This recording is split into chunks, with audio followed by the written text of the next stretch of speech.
Jirtu barattoota egaa har'ammoo boqonnaa 5 safara bal'inaa fi qabee kan jedhuun walitti deebinee jirra.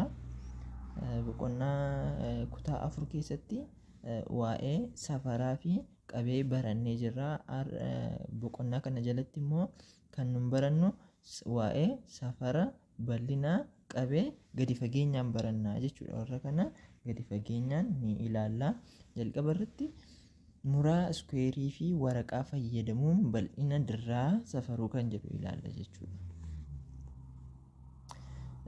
Foormulaa bal'ina iskuweerii fi reektaangilii osoo hin ibsiin jalqaba waa'ee iskuweerii fi reektaangilii haa ilaallu. Reektaangiliin paaraleeloogiraamii ta'ee rogoonni fuullee walii isaa walqixa dheeratanii fi safarri kofa tokko tokko isaanii 90 ta'edha. Kana jechuun reektaangiliin fakkii gosa amma argaa jirtan kan qabu ta'ee rogoonni fuullee isaanii jechuun fuuldura isaanii kan jiru jechuudha. Fakkeenyaaf isa kana yoo ilaaltan roga isa kana yoo fudhattan rogni inni kun isa kana wajjin walqixa ta'uu qaba jechuudha reektaangilii ta'uudhaaf. Inni kun immoo isa kana wajjin walqixa ta'uu qaba jechuudha. Rogoonni fuullee isaa jechuun inni kun fuuldura isa kanaa kan jiru isa kanadha. Kanaafiyyuu inni kuniif inni kun walqixa ta'uu qaba jechuudha reektaangilii ta'uudhaaf. Kan biraan immoo rogoonni kofootni tokko isaanii roga jechuun isa kanadha. Roga jechuun warra kanadha. Kofa jechuun immoo kofa kan jennu immoo ishee kanadha jechuudha. Ishee kana. Kofti ishee kanadha. Rogni dheerina isaa kanadha. Kanaafiyyuu reektaangilii ta'uudhaaf ammas kofni isaa tokkoon isaa digirii 90 ta'uu qaba jechuudha. Kun digirii 90 guutuu ta'uu qaba. Kanaafuu reektaangilii fakkeenyaaf fakkii biraa kaasnee yoo fudhanne akka kanatti kuni reektaangiliidha jechuudha. Maaliif kofti rogni inni kunii fi rogni inni kun walqixadha dheerinni isaanii. Rogni inni kunii fi inni kunis walqixadha jechuudha dheerinni isaanii. Kofti isaas digirii 90dha kun. Kanaafiyyuu reektaangiliin kanadha jechuudha. Kan itti aanu iskuweeriidha. Iskuweeriin reektaangilii rogoonni isaa hundinuu walqixa dheeratanii fi safarri kofoota tokko digirii 90 ta'edha. Kana jechuun iskuweerii jechuun ofumaa iskuweerii jechuun reektaangiliidha jechuudha. Reektaangilii ta'ee garuu rogni isaa hundi walqixadha. Dheerinni roga isaa hundisaa walqixadha. Reektaangilii asitti yoo ilaalle reektaangiliin wal caaluu danda'a dheerinni isaa akka fakkii isa kanarratti argitan. Rogni isaa karaa tokko inni kun dheeratee karaa inni kun immoo gabaabbachuu danda'a. Garuu reektaangilii ta'uudhaaf maal ta'uu qaba? Fuullee isaa kan jiru wajjin walqixa ta'uu qaba jechuudha sararri isaa. Akka kana rogni isaa isa fuuldura isaa jiru wajjin walqixa ta'uu qaba. Kana jechuun isa kana inni kun fuullee isaa kan jiru isa kana wajjin walqixadha. Inni kun immoo isa kana wajjin walqixadha. Kanaafiyyuu reektaangiliidha jenna. As iskuweerii keessatti garuu reektaangilii ta'ee kofti hundisaa walqixadha. Kofti rogni hundisaa rogni inni kunis hojjaansaa walqixa jechuudha. Kana yoo safarre isa kana wajjin walqixadha. Kana kun isa kanaa fi isa kana wajjin tokkodha jechuudha. Kana jechuun yeroo gaafatamtan rogni inni kun sinii kennameera taanaan rogni karaa tokko fakkeenyaaf seentimeetira 3dha jedheera taanaan inni kunis seentimeetira 3dha. Inni kunis seentimeetira 3dha. Inni kunis seentimeetira 3dha jechuudha. Hundi isaaniiyyuu walqixadha jechuudha. Asitti reektaangilii irratti garuu reektaangilii kana bira yoo dhufnu asitti seentimeetira 3dha jedheera taanaan asiinis seentimeetira 3dha. Garuu asiin kan biraadha jechuudha. Walqixa miti reektaangilii irratti asiin fakkeenyaaf 5 seentimeetira ta'uu danda'a. Kun 5 seentimeetira taanaan immoo karaa fuullee isaa kan jirus 5 seentimeetiradha jechuudha. Akka kanatti hojjechuu dandeenya jechuudha iskuweeriif reektaangilii. Garaagarummaan iskuweeriif reektaangilii kofa isaadha jechuudha. Kofti reektaangilii irratti kofti fuullee isaa jiru kofti inni kunii fi fuullee isaa kan jiru wal qixadha. Inni kunii fi fuullee isaa kan jiru wal qixadha. Garuu iskweerii keessatti qofti karaa hundasaayyuu wal qixadha jechuudha. Akka kanatti akkasumas digiriin isaa 90dha jechuudha. Iskweerii keessatti digiriin isaa hundisaa 90dha jechuudha. Kan itti aanu hiikoo 5.1 bal'inni safara bal'iinsaati. Kunis bal'inni diriiroo tokko hamma bakka kan diriiroo sanaan hammatamedha. Fakkeenyaan yoo ilaallu danaan armaan gadii bal'iinsa reektaangulaa'aa yommuu ta'u safarri isaa bal'ina reektaangilii kanaa ta'a jechuudha. Fakkeenyaaf bal'inni kun bal'iinsa reektaangulaa'aadha. Maaliif akka gararraatti ilaalleerru rogni isaa wal qixadha. Rogni inni kunii fi rogni inni kun wal qixadha dheerinni isaa. Rogni inni kunii fi inni kunis wal qixadha jechuudha hojjaan isaa. Kanaafiyyuu yoo akka kana ta'e immoo reektaangiliidha jechuu dandeenya. Kanaafiyyuu bal'inni kun bal'iinsa reektaangulaadha jechuudha.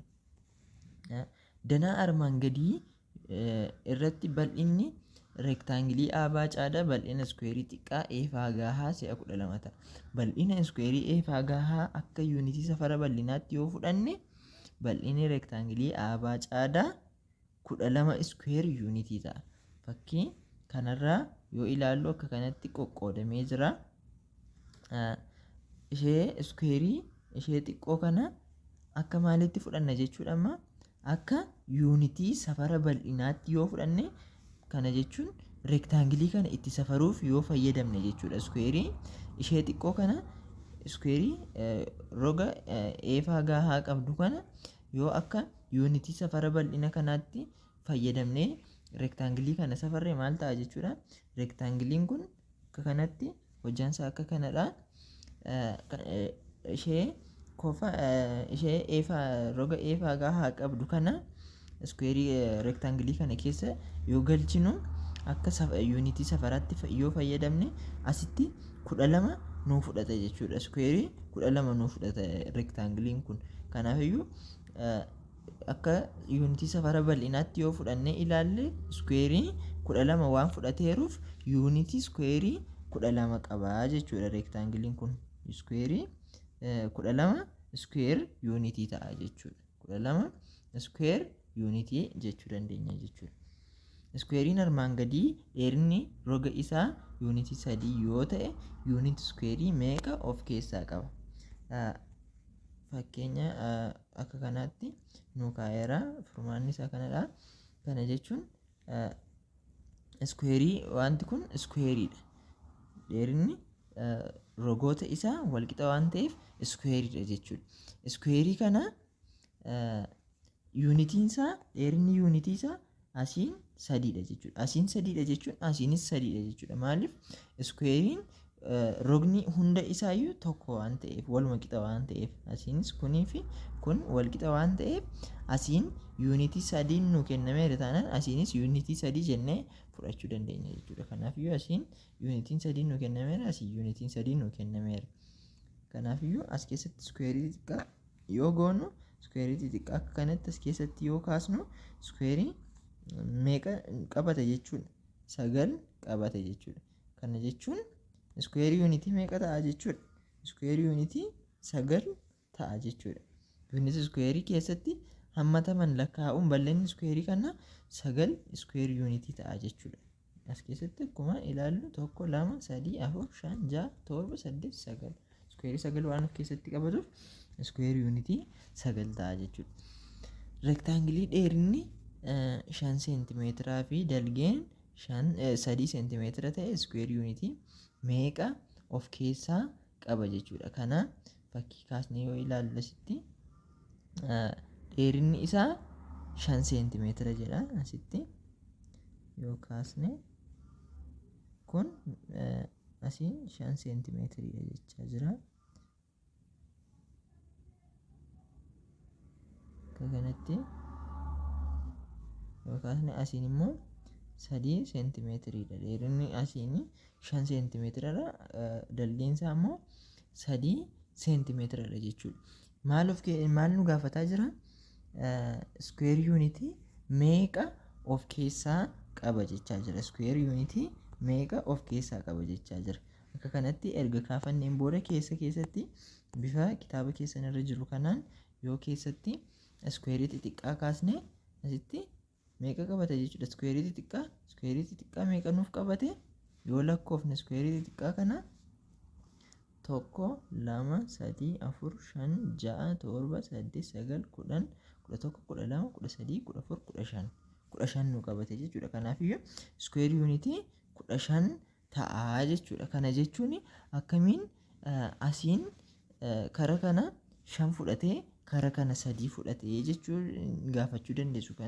Kanas yoo ilaallu maal godha jechuudha. Asitti asiin unity meeqa dheerata jennee irra fakkii kaasne kanarratti danaa kaasne kanarratti unity 5 yookiin 5 seentimeetiriidha jechuudha. Asiin kara kana yookiin dalgeensaa immoo meeqadha jechuudha 3 seentimeetiriidha.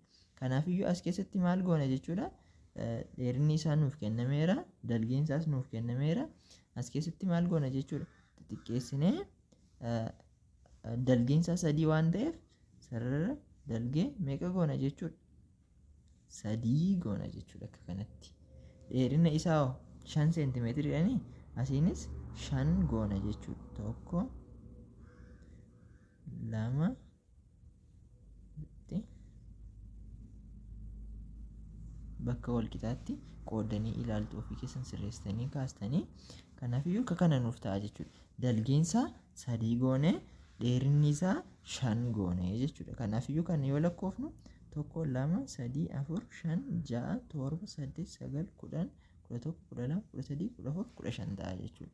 Akka kanatti hojjechuu dandeenya jechuudha. Karaa gabaabaa immoo yoo ilaalle dheerinni isaa 5 seentimeetirii nuuf kennameera, dalgeensaa immoo 3 seentimeetirii nuuf kennameera.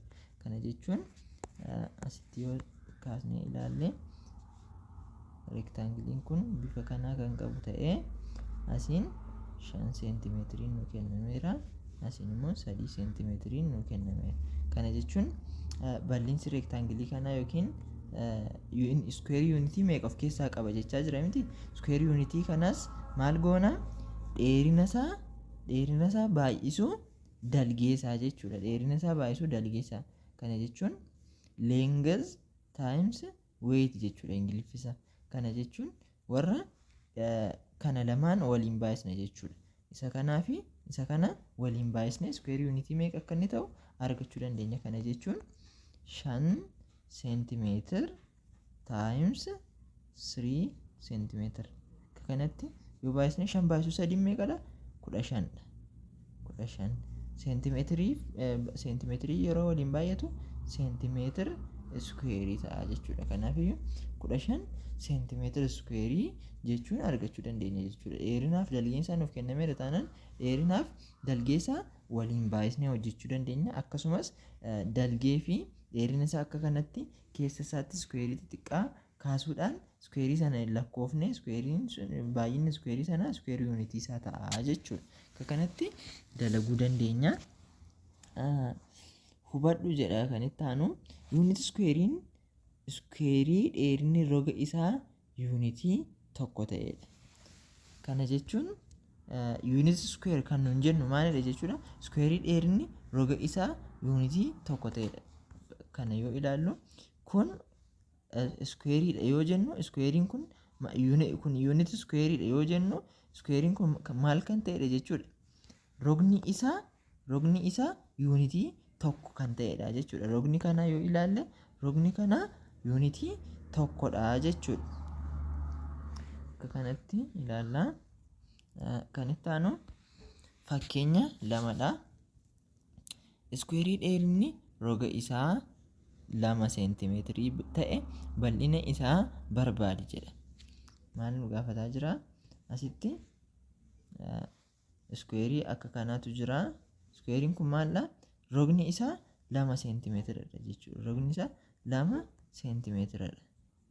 Kana jechuun asiinis 2 seentimeetira, asiinis 2 seentimeetiradha jechuudha. Iskuweerii waan ta'eef.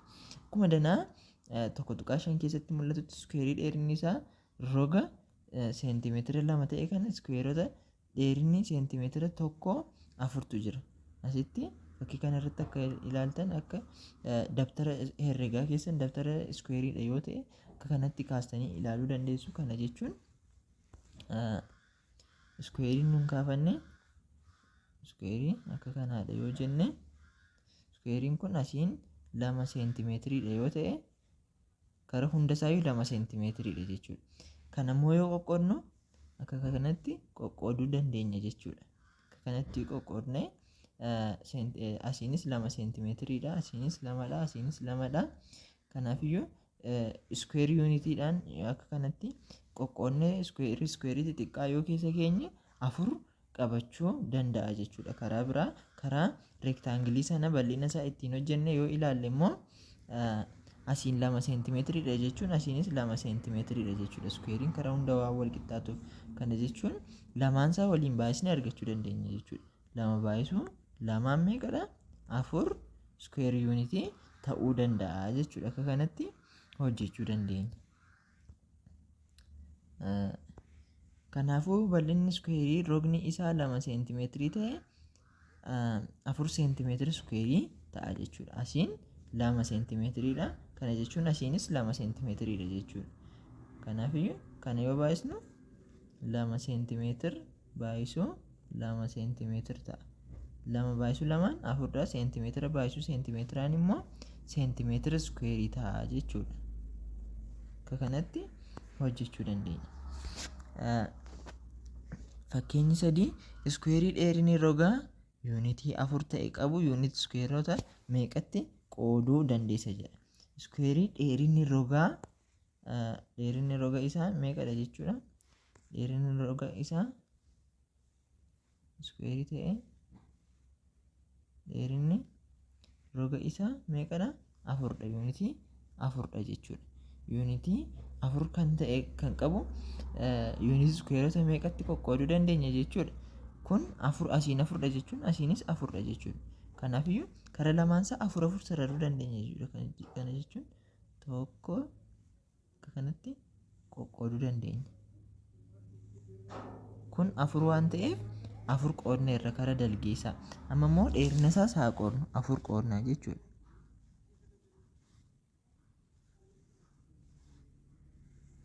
Akka kanatti qoodna jechuudha. Amma meeqa akka ta'e lakkoofnaa jechuudha. 1 2 3 4 5 6 7 8 9 10 11 12 13 14 15 16. Kanaafiyyuu iskuweerii yuunitii meeqa of keessatti qaba jechuudha. Iskuweerii yuunitii 16 of keessatti qabata jechuudha. Iskuweerii yuunitii 16 of keessatti qabata. Akka kanatti asiin dalgeensa 4 yoo ta'e sarara 4 keenyaa jechuudha asitti. Yoo dheerinni isaa 4 ta'e immoo asiin 4 keenya jechuudha. Akka kanatti qoqqoodnee argachuu dandeenya. Karaa foormulaa keenyaatiin immoo yoo ilaalle asiin 4dha taanaan karaa kanas 4dha taanaan rogni isaa maal goona jechuudha. 4 baay'isuu 4 jenna jechuudha. Yookiin 4 seentimeetira baay'isuu 4 seentimeetira jenna. 4 baay'isuu 4 16dha. Baay'isuu seentimeetiraan immoo seentimeetira iskuweeriidha. Kanaafiyyuu akka kanatti hojjechuu dandeenya jechuudha. Akka fakkii kanarratti ilaaltan 16dha ta'a jechuudha. Kun 4 baay'isuu 4 16tti qoqqooduun ni danda'ama jechuudha. Akka kanatti bal'ina rogoota isaa ilaaluu ni dandeenya jechuudha. Yeroo itti aanu gilgaala shantuqaa tokko waliin hojjenne. Haga gilgaala kana hojjennee isiniif gadhiisnutti akka yeroo gadhiisnu dafee isin qaqqabuuf chaanaalii kana sabskiraayib gochuu hin dagatinaa. Akkasuma hiriyoota keessaniif qooduun nu eegaa. Galatoomna.